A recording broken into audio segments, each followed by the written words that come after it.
Hello বন্ধুরা, রহস্যময় রাতের রহস্য চ্যানেলে আপনাদের স্বাগতম। আজকের হোস্ট হলাম আমি।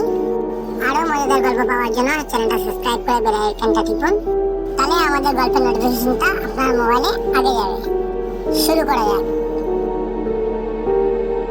আমাদের গল্পের নাম হচ্ছে নিশির রাতে প্রেমের গল্প। এক গ্রামে থাকতো অরিন্দম ও নীলা। দুজনের প্রেম ছিল গ্রামে সবার মুখে মুখে। তারা দুজনে মিলে ঠিক করেছিল পূর্ণিমা রাতে দুজন মিলে শেষ দেখা করবে, কারণ নীলার পরিবার তাকে দূর গ্রামে বিয়ে দিয়ে দেবে।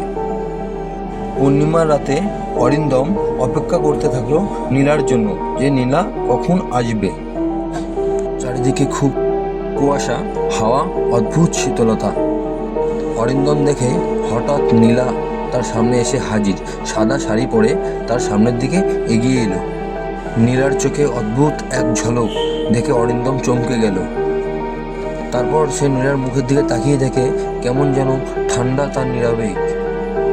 অরিন্দম নীলার কাছে গিয়ে তখন বলল, নীলা, আমি তোমায় ছাড়া বাঁচতে পারবো না।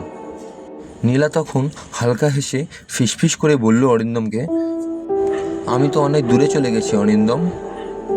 তুমি জানো না, কাল রাতে আমি নদীতে ডুবে মারা গেছি। তুমি জানো না? এই কথা শোনার পর অরিন্দমের গা হাত পা ঠান্ডা হতে লাগলো।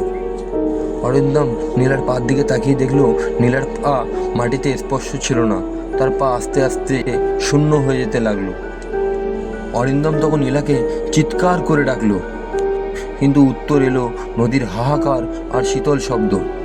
তারপর থেকে নাকি পূর্ণিমার রাতে নদীর ধারে সাদা শাড়ি পরা এক মেয়েকে নাকি অনেকেই দেখেছে। সে কারোর প্রেমিকা, কারোর স্ত্রী, কারোর স্বপ্ন, কিন্তু তার চোখে সেই অদ্ভুত ঠান্ডা শূন্যতা। এই ছিল আজকের গল্প। আবার দেখা হবে কোনো এক নতুন গল্পের সাথে।